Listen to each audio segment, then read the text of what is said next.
أعوذ بالله من الشيطان الرجيم بسم الله الرحمن الرحيم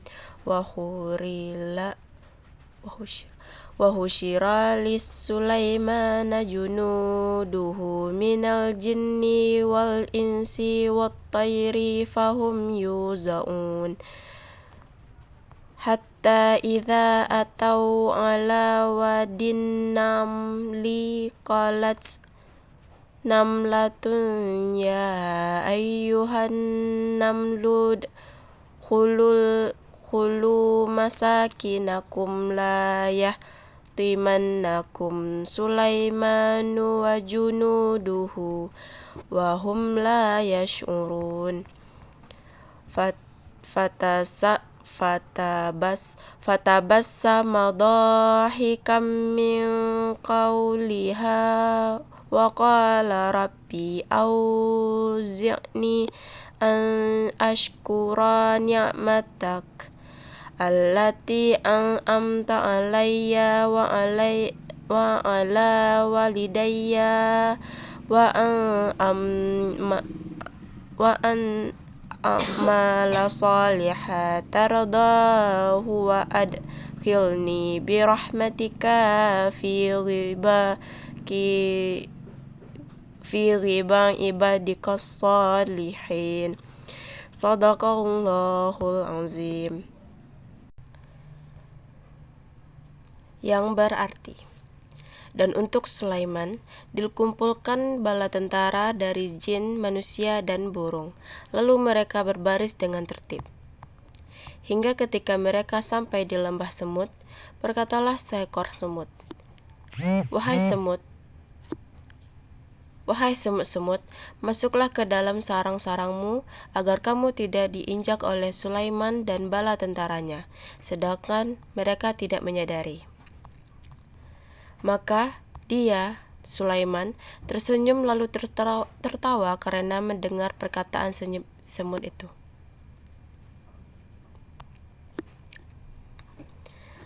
Maka dia, Sulaiman, tersenyum lalu tertawa karena mendengar perkataan semut itu. Dan dia berdoa, Ya Tuhanku, anugerahkanlah aku ilham untuk tetap mensyukuri nikmat-Mu yang telah Engkau anugerahkan kepadaku dan kepada kedua orang tuaku, dan agar aku mengerjakan kebajikan yang Engkau ridhoi, dan masukkanlah aku ke dalam rahmat-Mu, ke dalam golongan hamba-hamba-Mu yang soleh. Penjelasan dari surat An-Naml ayat 17-19 ini ialah, berdasarkan yang terdapat pada tafsir Quran Al-Azim oleh Ibnu Fada Al-Hafiz Ibnu Katsir, menafsirkan potongan ayat Waghsyira lil aima junuduhu minal jinni wal insi wat tayr, dengan keadaan pasukan Nabi Sulaiman yang terdiri dari bangsa jin dan manusia dan burung-burung. Pasukan manusia berada di depan, kemudian diikuti oleh pasukan jin, selanjutnya burung-burung berada di atas kepala mereka sebagai pelindung dari panas teriknya matahari. Sedangkan di potongan ayat fahum yuzaun, dengan barisan yang tertib dan tidak ada yang saling mendahului, tersusun rapi sebagaimana pasukan-pasukan kerajaan saat ini. Ayat di atas menyebutkan bahwa pasukan Nabi Sulaiman terdiri dari manusia, jin, dan burung saja. Padahal tentu saja ada binatang lainnya sebagai alat perang beliau. Katakanlah seperti kuda. Disinilah menurut Quraisy Shihab memberikan penafsiran kenapa yang disebutkan hanya 3 makhluk. Hal ini dikarenakan 3 makhluk itu saja yang akan ditampilkan penarannya dalam besar dan kisah ini. Burung Hudhud misalnya mengabarkan kepada Nabi Sulaiman tentang kerajaan Sabak dan diutus untuk menemui sang ratu. jin Ifrit yang menawarkan memindahkan singgasana ratu dalam waktu setengah hari, dan manusia hamba Allah yang membawa singgasana ratu dalam waktu sekejap mata. Quraisy Shihab juga menegaskan bahwa tidak semua dari golongan jin, manusia, dan burung-burung tunduk kepada Nabi Sulaiman. Hal ini dikarenakan kerajaan Nabi Sulaiman hanya meliputi daerah Timur Tengah yang dewasa ini dikenal dengan Palestina, Rusia, Lebanon, dan Irak. Selanjutnya penjelasan pada ayat 18.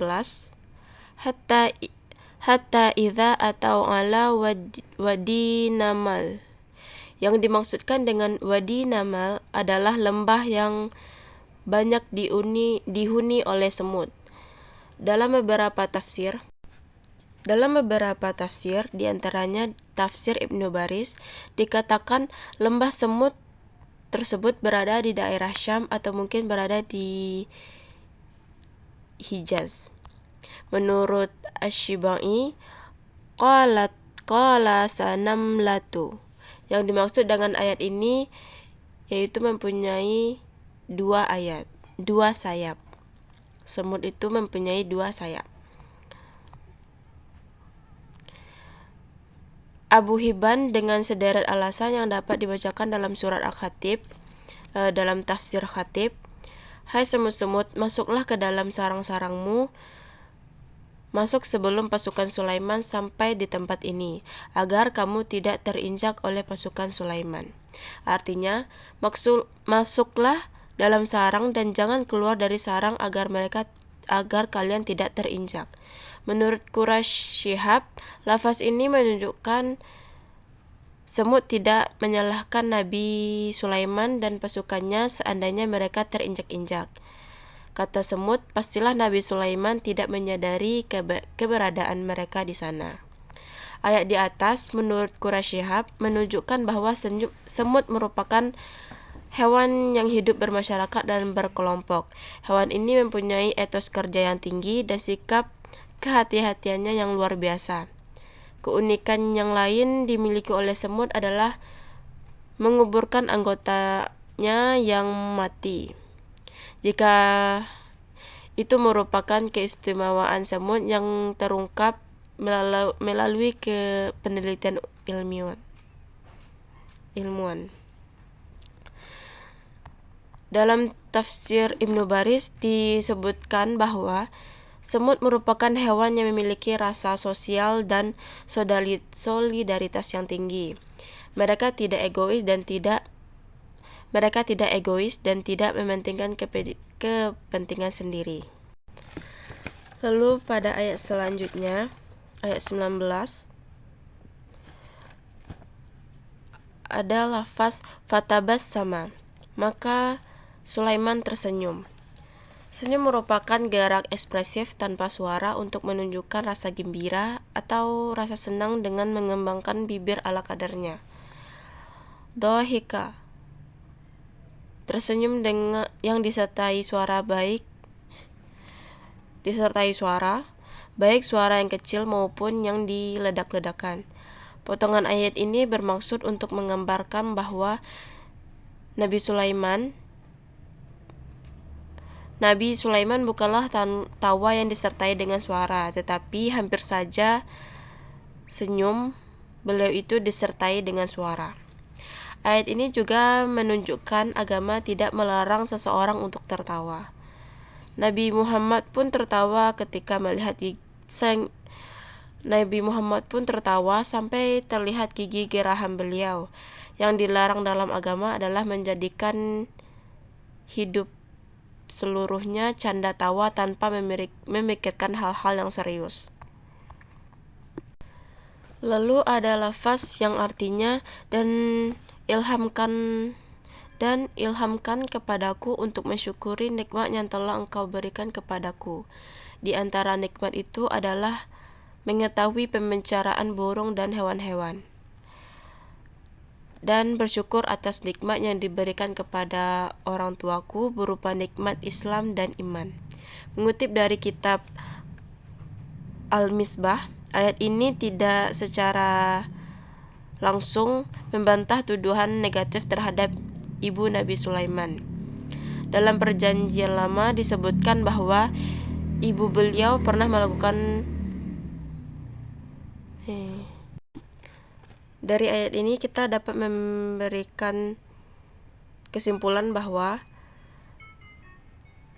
ayat ini memberikan contoh figur seorang pemimpin yang dalam penggalan ini menunjukkan seorang pemimpin harus responsif terhadap penderitaan dan keluhan rakyat kecil. Semut itu sebagai rakyat kecil yang diibaratkan dalam ayat ini. Sikap lain yang tercermin dalam ayat ini adalah seorang pemimpin harus mempunyai perangai yang baik dan selalu berusaha melakukan perbuatan baik. Kata